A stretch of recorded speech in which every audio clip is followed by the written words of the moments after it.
Phoenix Audio presents Tangled Vines by Janet Dailey. A television satellite van bearing the News 4 logo of the local NBC station in New York stood at the curb a short distance from Playmates Arch in Central Park.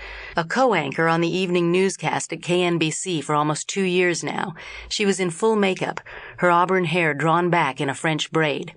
She set off to join the camera crew on the footpath to the arch. As she drew close to the crew, she was recognized, and a male voice shouted from the gathering of onlookers, "Hey, Kelly, aren't you worried about coming here to Central Park?" "Only with you," she countered quickly and smiled, automatically scanning the crowd to locate her caller. An older man stood well apart from the others, his face turned in profile, his dark hair threaded with strands of gray. He was dressed in a plaid shirt and had a faded pair of golf green slacks, sharply creased. The clothes, the cocky sneer of his lips. Kelly went cold when she saw him, fear freezing her in place as images flashed.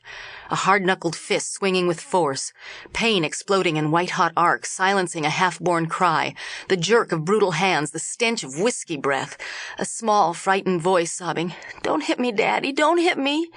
A string of violent curses, the taste and smell of blood. She stared, her face pale with shock, her mind racing in panic. How had he found her? How, after all these years? She had made a new life for herself. Dear God, she couldn't let him ruin that for her. Then the man turned, giving her a full view of his face. It wasn't him. Relief came in waves. Kelly glanced back at the man, confirming again it wasn't him. How could it be? He was still back in California, back in Napa Valley. She was safe. She had nothing to worry about. Nothing at all.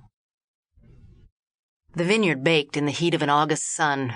A tan Jeep with the insignia of the Rutledge Estate Winery painted on its doors sat at one end of the vineyard, parked on the grassy shoulder of a dirt road. Sam Rutledge slowly made his way back to it, pausing now and then among the vines to examine a cluster of ripening grapes. At 36, lines bracketed his mouth and fanned from the corners of his eyes in deep creases, but the years hadn't faded the faint smattering of freckles that showed beneath the dark tan of his broad, roughly planed face. As he neared the end of the row in the Jeep, Sam Rutledge heard a vehicle. A green and white Buick LeSabre rounded the bend in the road, trailing a thick cloud of dust. There was only one car like it in the entire valley, and it belonged to Len Dougherty, as did the 10 acres that Dougherty called Rebecca's vineyard. Sam had no use for the man and no pity for his current financial problems. It showed in his face when the Buick shuddered to an abrupt stop with a screech of grinding brake shoes. "Where is she?" Len Dougherty stuck his head out the window, his heavily lined face twisted in anger. "I assume you mean Katherine."